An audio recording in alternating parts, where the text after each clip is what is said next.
Lyrelei Moonwhisper stood at the large window of her ship and looked out at the most amazing sight she had ever seen. Thousands and thousands of warships floated in space like metal stars. She had lived for 347 years, but nothing had prepared her for this moment. The ships belonged to every major race in the galaxy. The long, white vessels of the Elven Dominion moved in perfect lines. The crystal ships of the Zephyrian Empire sparkled like diamonds in the darkness. Even the strange, living ships of the Bio Collective had come to join the massive fleet. Lyrelei touched the cool glass with her pale fingers. Her pointed ears twitched as she heard the constant chatter of radio messages between the ships. Every captain was nervous. Every crew member knew they were about to face something unknown and dangerous. "Commander Moonwhisper," a voice called, behind her. She turned to see Captain Sylvianus walking toward her. The old elf's face looked worried, and his usually perfect uniform seemed wrinkled. "Yes, Captain?" Lyrelei asked, straightening her back and putting her hands behind her back, in the proper military way. "Have you finished reading the intelligence reports?" he asked, stopping next to her at the window. "Yes, sir, I have read them 3 times. Lyrelei's memory was perfect, like most elves. She could remember every word of every report. The unknown. Ship destroyed 2 scout vessels without warning. It ignored all attempts to talk to it, and it is moving toward the center of our galaxy at impossible speed. Captain Sylvianus nodded slowly. "What do you think, Commander? You have studied more dead races than anyone else on this ship." Lyrelei thought for a moment. She had spent decades learning about species that no longer existed. Some had died in wars. Others had been destroyed by natural disasters. A few had simply disappeared without any explanation. "The ship does not match any known technology," she said carefully. "The hull is made of materials that should not exist in this part of space. The energy readings change every time we scan it. And the size. Captain, it is larger than our biggest dreadnought." "Could it be from beyond the galaxy?" the captain asked. "Maybe," Lyrelei replied, "but that would mean they traveled between galaxies. No one has ever done that successfully." Captain Sylvianus was quiet for a long time. They both watched the endless rows of warships preparing for battle. Gun ports opened like hungry mouths. Shield generators hummed with power. Fighter craft moved between the larger ships like small fish around whales. 50,000 ships, the captain said finally. The greatest military force ever assembled.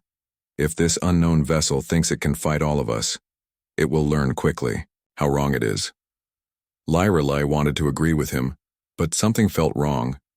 She had read the sensor reports many times, and the unknown ship's behavior did not make sense. Why would a single vessel approach the most heavily defended system in the galaxy?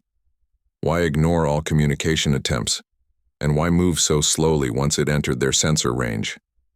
"Captain," she said, "may I ask a question?" "Of course. If you were commanding a single ship against 50,000 enemies, what would you do?" Captain Sylvianus smiled. "I would run away as fast as possible." "Exactly. But this ship is not running. It is coming straight toward us at a steady speed. Either the captain is completely insane or what, Commander? Or they are not afraid of us." The thought sent a cold feeling down Lyrelei's spine. She had studied military history for decades. She knew that confidence in battle usually came from superior weapons or numbers. This unknown ship had neither. It was alone against impossible odds.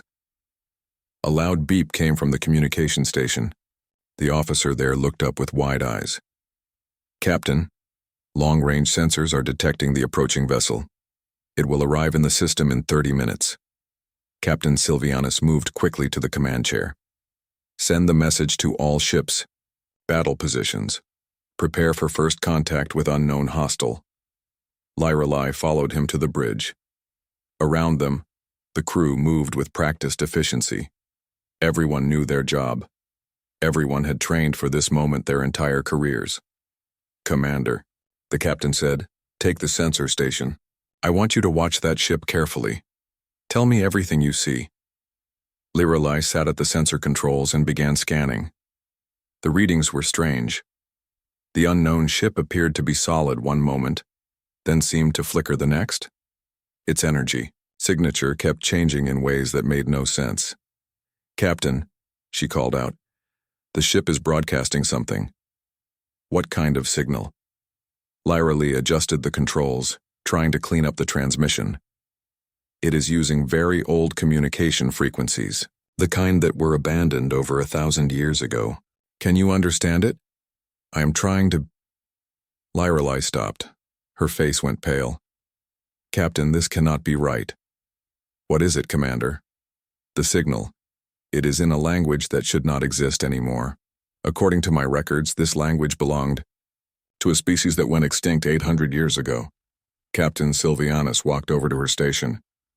"Which species?" Lyra Lee looked up at him with confusion in her green eyes. "Humans, sir. The signal is in the human language." The bridge fell silent. Everyone knew the story of humanity. They had been a young, primitive race that barely learned to travel between stars before their homeworld was destroyed. The few survivors had scattered across the galaxy and eventually died out, or mixed with other species until they disappeared completely. "That is impossible," Captain Sylvianus whispered. "Yes, sir. That is what I thought too." Lyra Lee turned back to her controls. "But the signal is definitely human. And Captain, it is getting stronger." Through the large windows of the bridge, they could see a new light appearing among the stars. It was small at first, just another point of brightness in the darkness, but it was growing larger. The unknown ship was almost here. The unknown ship appeared in their space like a ghost becoming real. One moment there was empty darkness, and the next moment there was a massive vessel floating exactly 1 million kilometers from the fleet. Lyra Lee stared at her sensor readings and felt her breath catch in her throat. The ship was beautiful in a way that made no sense.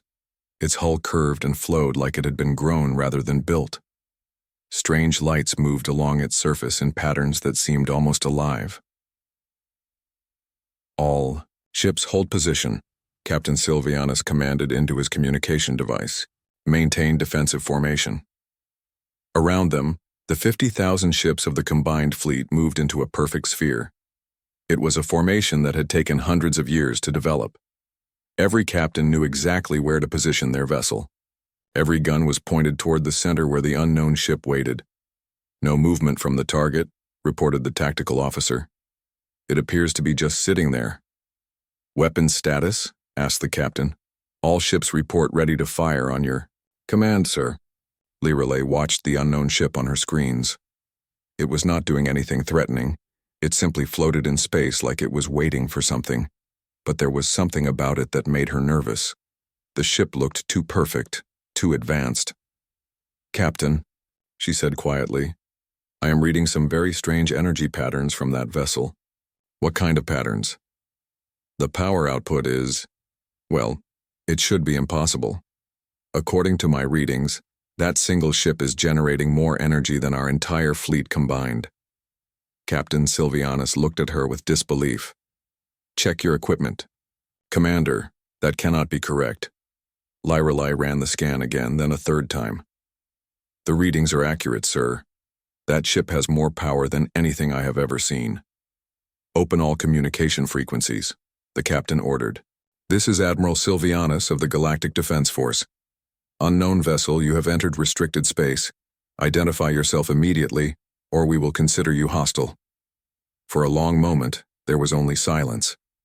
Then, suddenly, every communication device on the bridge came alive with a clear, strong signal. "This is Captain Lisa Martinez of the United Human Federation Starship Freedom. We come seeking information about our lost colonies." The bridge fell completely silent. Lyra Lee felt like someone had hit her in the stomach. She looked around and saw the same shocked expression on every face. "Did she say human?" whispered the tactical officer. Captain Sylvianus recovered first. "This is Admiral Sylvianus. Identify your species and point of origin."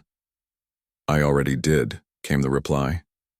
The voice was female, confident, and spoke perfect galactic standard. "We are human. We come from beyond this galaxy. We are looking for our people who fled here during the Civil War." "Impossible," Captain Sylvianus said into the communication device. Humans have been extinct for 800 years. There was what sounded like laughter from the other ship. Reports of our extinction have been greatly exaggerated, Admiral. We have been searching for our lost colonies for centuries. Our records show that several human groups fled to this galaxy during the war. Lyrelai felt her hands shaking as she worked her controls. This could not be happening. Humans were primitive. They barely had space travel when their world was destroyed. They could not have built a ship like this. Captain Martinez, Admiral Silvianus said carefully. Humans were a primitive species with limited technology. The vessel you command appears to be far beyond anything they could have created. Things change in 800 years, Admiral. We have grown since you last heard from us. Prove you are human, the Admiral demanded. Very well. The communication channel filled with sounds. Lyrelai recognized them immediately. They were recordings of human voices singing, speaking, laughing. But these were not ancient recordings. They sounded fresh, new. We have medical records, genetic samples, and cultural archives if you need more proof, Captain Martinez continued. But right now, we just want information about our missing colonies. We know they are here somewhere. Admiral, Silvianus looked at Lyrelai. She checked her historical records quickly. Sir, there were human refugee groups that left their home system before it was destroyed. The records show some of them did travel in this direction. Captain Martinez, the Admiral said, even if you are human, you have no legal claim to this. Space. All human territories were declared abandoned centuries ago. We are not here to reclaim territory, Admiral. We just want to find our people and offer them a choice. Return home with us or stay here under our protection. Protection? The Admiral's voice became hard. Captain, you are one ship facing 50,000. You are in no position to offer protection to anyone. There was a pause. When Captain Martinez spoke again, her voice was colder. Admiral, you seem to misunderstand the situation. We are not asking for permission. We are informing you of our intentions. Is that a threat? Captain, it is a statement of fact. We will search this galaxy for our people. Anyone who tries to stop us will be considered an enemy of the United Human Federation. Admiral Silvianus stood up from his chair. His face was red with anger. Captain Martinez, you are surrounded by the most powerful military force in Galactic. History. I suggest you reconsider your position. Admiral, came the calm reply. I will give you one chance to withdraw your weapons and allow us to proceed peacefully. You have 30 seconds to comply. The bridge erupted in shocked voices. Several officers laughed out loud. The idea that one ship could threaten 50,000 was beyond ridiculous. Captain Martinez, Admiral Silvianus said with a smile in his voice, I think you need to look around you. You are outnumbered 50,000 to 1. 20 seconds, Admiral. Lyrelai stared at her sensor readings. Something was happening to the human ship. The energy patterns were changing, growing stronger. Captain, she said urgently, the unknown vessel is powering up some kind of weapon system. What kind of weapons? I do not know, sir. I have never seen anything like this before. 10 seconds, Admiral, came Captain Martinez's voice. All ships, Admiral Silvianus commanded. Prepare to fire. Target the unknown vessel. 5 seconds. Captain, Lyrelai called out. The energy readings are off the scale. Whatever they are about to do, fire, Admiral Silvianus shouted. The space around them lit up like a new sun as 50,000 ships opened fire at once. Plasma beams, particle cannons, and antimatter torpedoes all streaked toward the human ship. It was enough firepower to destroy a planet. Lyrelai watched her screens in amazement as every single weapon hit a shimmering barrier around the human ship. The barrier absorbed the energy and grew brighter. Not one shot reached the ship's hull. Impossible, someone whispered. Then the human ship fired back. Lyrelai had seen many space battles in her long life, but nothing had prepared her for what happened next. The human ship did not fire normal weapons. Instead, it released what looked like tiny suns, balls of pure energy that moved with impossible speed and precision. She watched in horror as the first wave of energy balls reached the outer ships of their formation. Where they hit, the ships simply disappeared, not destroyed, erased, as if they had never existed at all. All ships, evasive action, Admiral Silvianus screamed into his communicator, but it was too late. The energy balls moved faster than their fastest ships. They curved and twisted through space like living things, each one finding its target with perfect accuracy. In 60 seconds, 10,000 ships were gone. "Captain," Lyra said in a shaking voice, "I think we made a terrible mistake." Lyra watched her tactical display as ship after ship vanished from the screen. Each disappearing dot represented hundreds of crew members, people she had served with, trained with, shared meals with. Now they were gone, turned into nothing, more than empty space and scattered atoms. "Second wave incoming," shouted the tactical officer. More energy balls erupted from the human ship. These moved even faster than the first group, weaving between the remaining vessels like dancers in a deadly ballet. Each one found its target with terrifying precision. "Return fire. All ships keep firing," Admiral Silvianus commanded, but his voice cracked with desperation. The combined fleet continued to pour energy into the human ship's shields. Plasma cannons that could melt asteroids, gravity weapons that could crush moons, particle beams that could slice through space stations. All of it was absorbed by the shimmering barrier around the Freedom. Lyra noticed something that made her blood turn cold.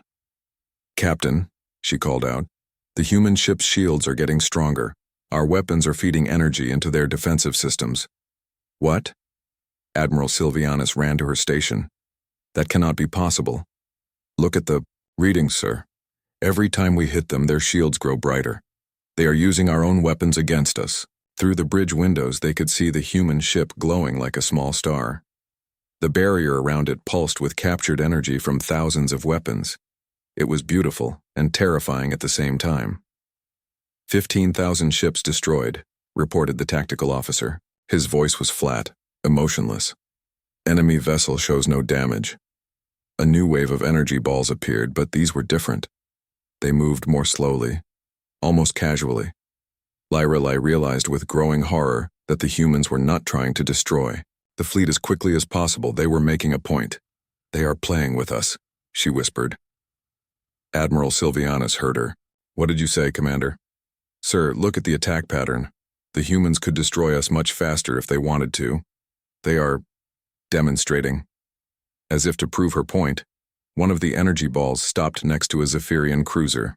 It hovered, there for several seconds, close enough that the crew could probably see it through their windows. Then it moved on to the next ship, leaving the cruiser untouched. The message was clear. "We can destroy you whenever we choose. All ships, withdraw." Admiral Silvianus finally gave the order that should have come minutes ago. Emergency retreat. Every ship for itself. But it was too late for most of them. The energy balls moved faster than any engine in the fleet. Ships that tried to escape were caught within seconds. Ships that stayed to fight lasted only moments longer. Lyra watched. The Starweaver's Grace, their sister ship, tried to jump to hyperspace. The energy ball reached it just as the jump engines activated. The ship stretched like rubber for a moment, then snapped back into normal space in pieces. 25,000 ships destroyed, the tactical officer reported. "Wait. 30,000, 35,000. Stop counting," Admiral Silvianus snapped. "Focus on getting us out of here." But their helmsman was shaking his head. "Sir, there are energy balls surrounding us. They are not attacking, but they are blocking our escape routes." Lyra looked at her sensors and saw he was right.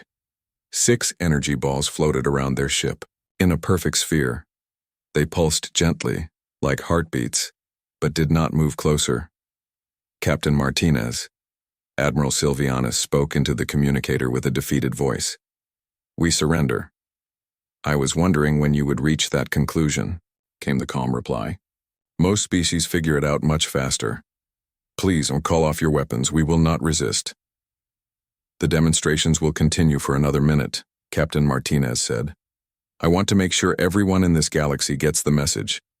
Lyrelai watched in sick fascination as the energy balls continued their work. They moved through the fleet like sharks through a school of fish. Some ships they destroyed instantly.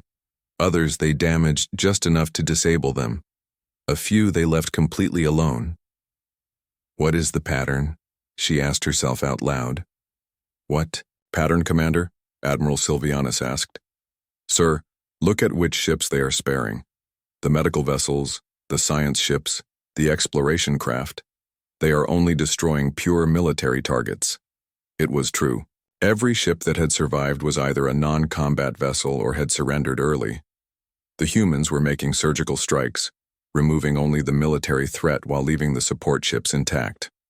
47,000 ships destroyed. The tactical officer whispered, "Fleet strength down to 6%. The energy ball suddenly stopped moving. They hung in space like frozen stars, then slowly began to return to the human ship.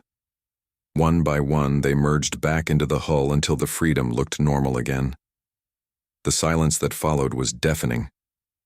Where minutes before there had been the largest fleet in galactic history, now there were only scattered survivors and floating debris.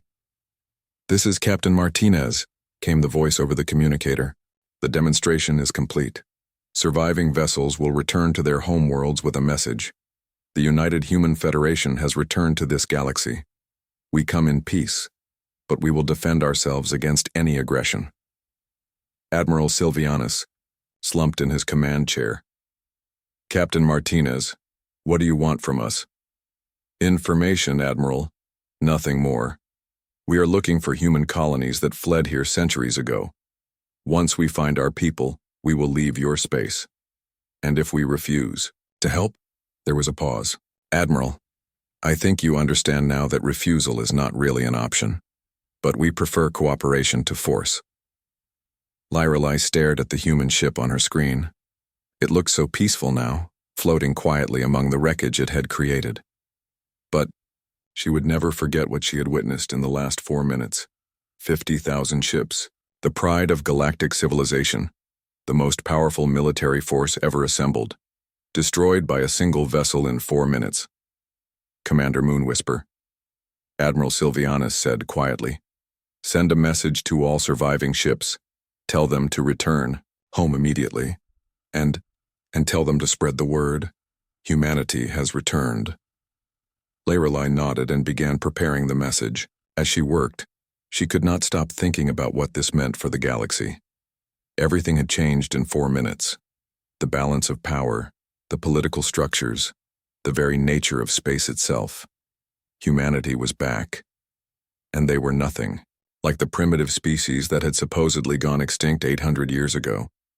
They had become something far more dangerous than anyone could have imagined. 2 hours after the battle ended, Captain Martinez requested permission to board the Starweaver's Grace. Admiral Sylvianus agreed immediately.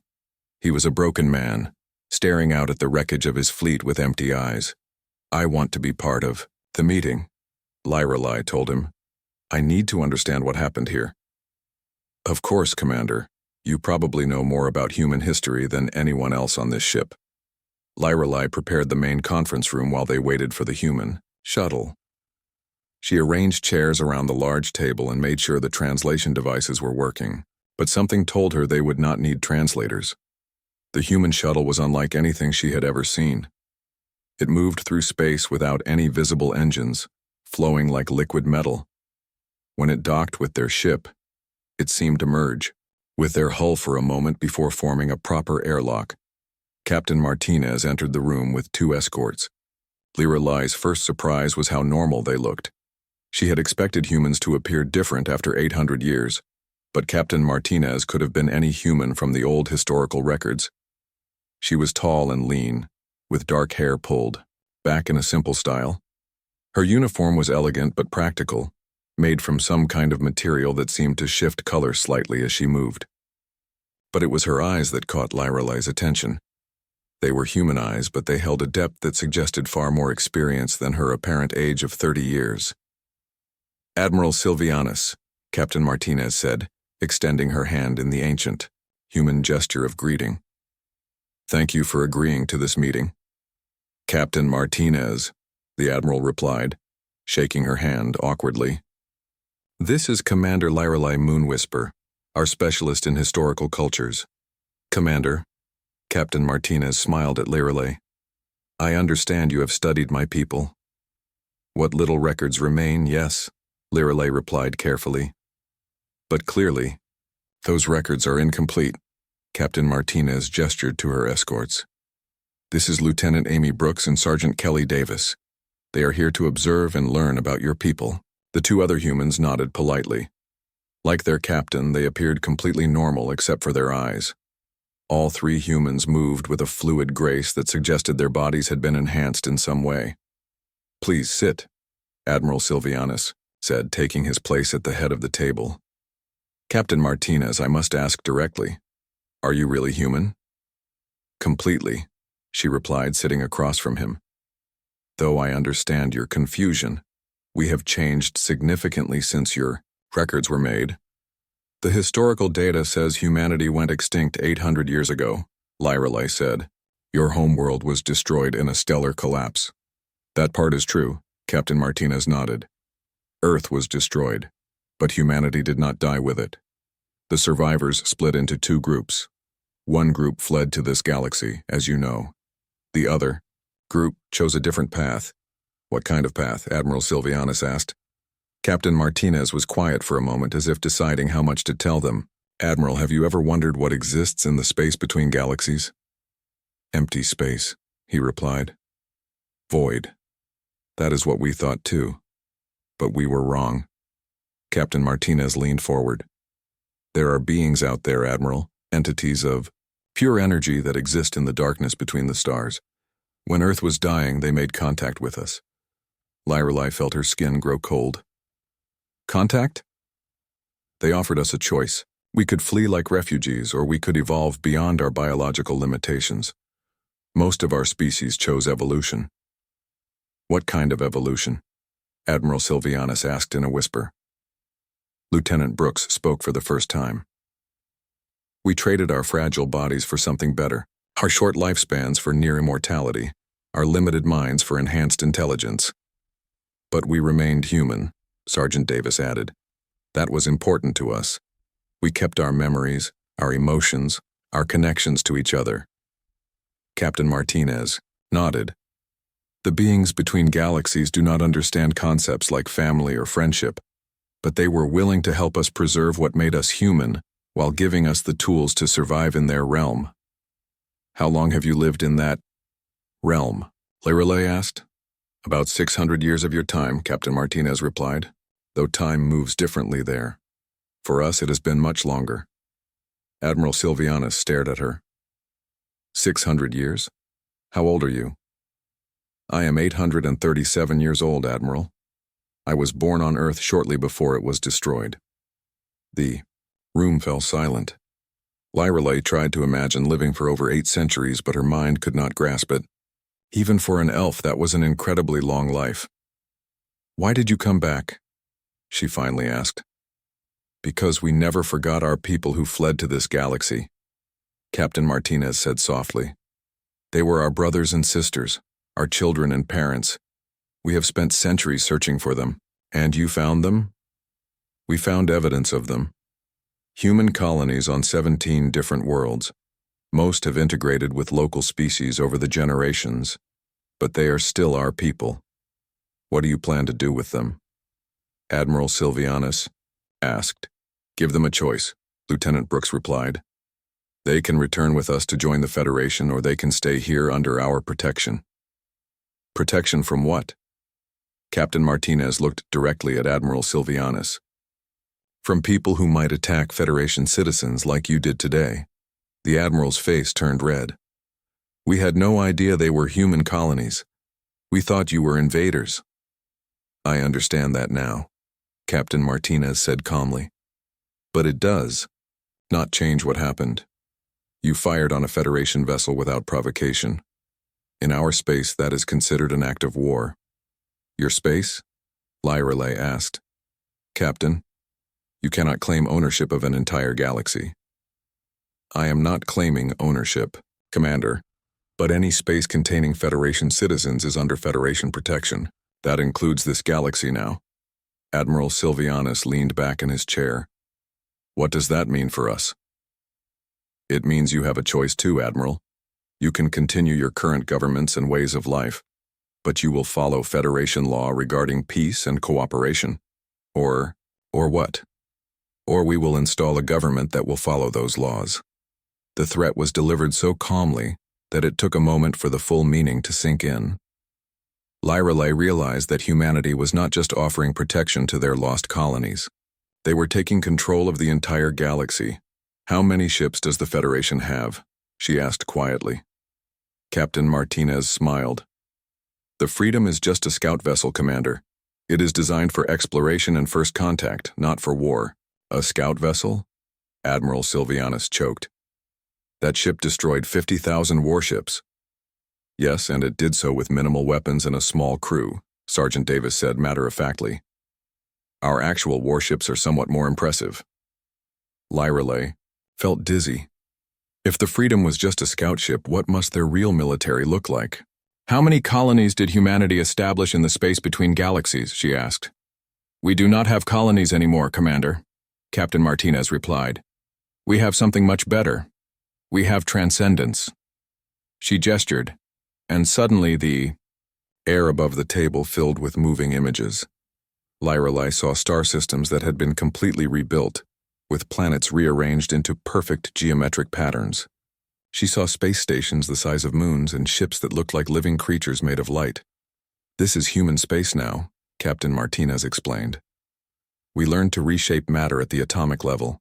We can build anything we can imagine. We can travel instantly across any distance. We can live forever if we choose. But you are still human, Lyrelay whispered. More human than we ever were before, Lieutenant Brooks said with a smile. We kept everything that made us who we are, and gained the power to protect it. The images faded and Captain Martinez stood up. Admiral Commander, I hope this helps you understand the situation. Humanity has returned to this galaxy, and we are not the same species you remember from your history books. What happens now? Admiral Sylvianus asked. Now you return to your people and explain what has happened. Other Federation ships will arrive soon to begin the integration process. We prefer cooperation, but we will enforce peace if necessary. And if we resist?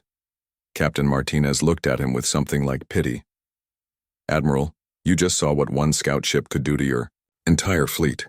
Do you really want to find out what happens if we decide you are an enemy? The meeting ended in silence. As the humans prepared to leave, Lyrelay found herself staring at Captain Martinez with a mixture of fear and fascination.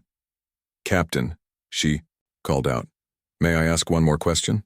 Of course, Commander. Do you still consider yourselves the good guys? Captain Martinez paused at the door and looked back at her.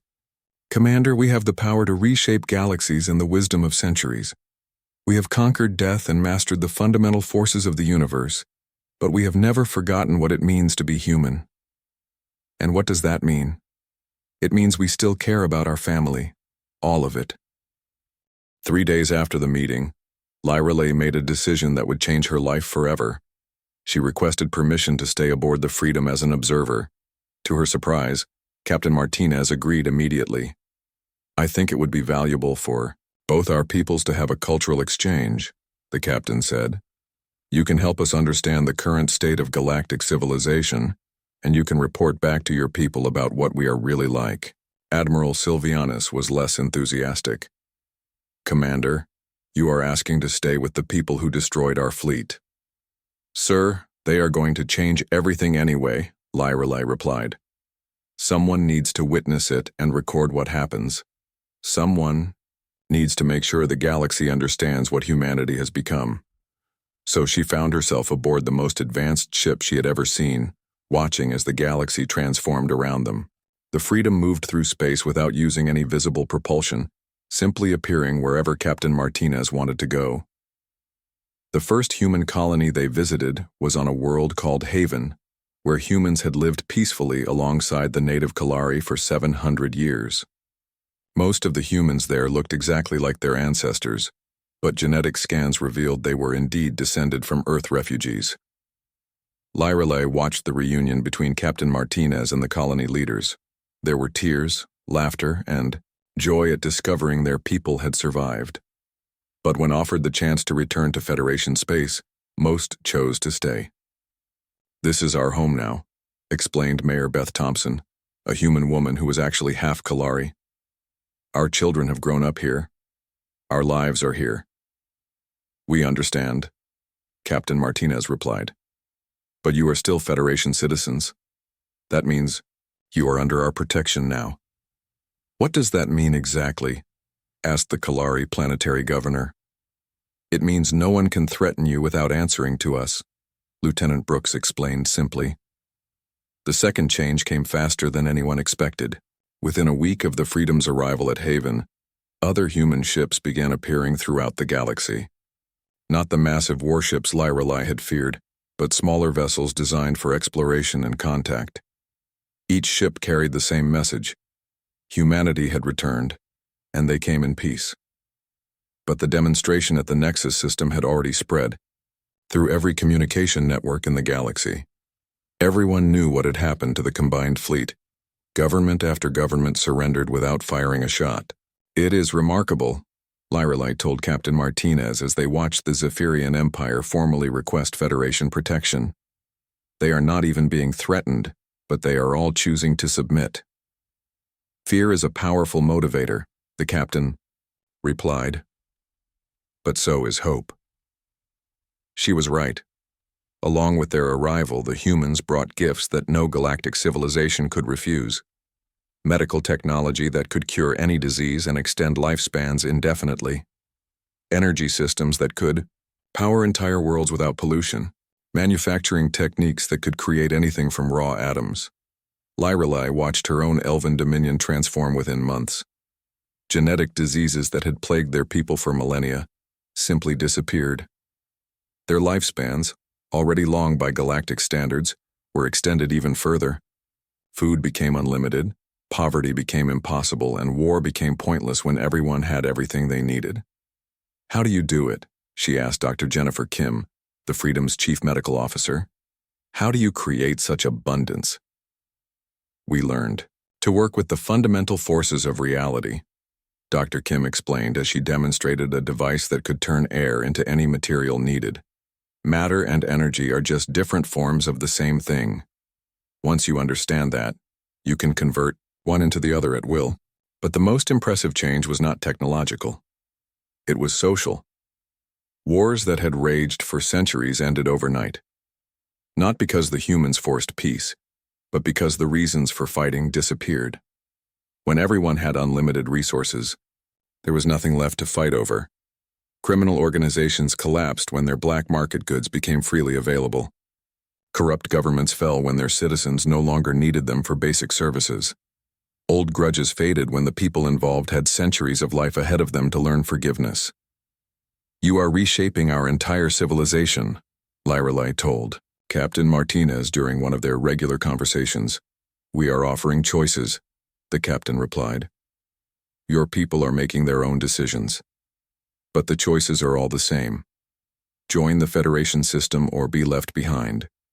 "Is that a bad thing, Commander?" Lyrelai thought about it. She had to admit that life in the galaxy was better now than it had ever been. People lived longer, healthier, happier lives. Children grew up without fear of war or poverty.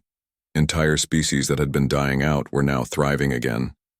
"No," she said finally, "but it feels like we have lost something." "What have you lost?" "Our independence. Our ability to choose our own path." Captain Martinez was quiet for a long moment. "Commander, may I show you something?" She led Lyrelai to a special observation deck that had windows looking out into space in all directions. But instead of normal space, Lyrelai found herself looking into the void between galaxies.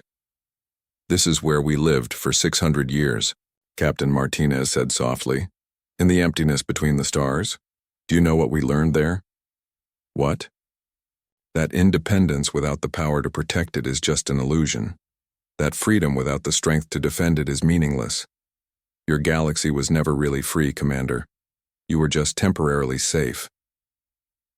In the darkness outside, Lyrelai could see faint lights moving. Other beings, the energy entities that had helped humanity evolve, they looked like living stars, drifting through the void in patterns too complex to understand. There are threats out there that your civilizations could never have handled alone, Captain Martinez continued. Things that make our little demonstration look like a children's game. We did not come back to conquer you, we came back to protect you. From what? From the things that destroyed the ancients, from the forces that ended the first galactic empire, from enemies you do not even know exist yet. Lyrale stared out at the vast emptiness and felt very small. How do you know about these threats? Because we have fought them, Commander. For 600 years we have stood guard in the darkness, between galaxies, keeping the monsters away from civilized space. Now it is time to bring that protection home. When they returned to normal space, Lyrale found a message waiting for her. The Elven Dominion was offering her a position as the first galactic ambassador to the Human Federation. They want me to be a bridge between our peoples, she told Captain Martinez. Will you accept? Lyrale looked around the bridge of the Freedom, at the crew of humans who had transcended their biological limitations but kept their humanity. She thought about the galaxy they were creating, a place of peace, abundance, and safety.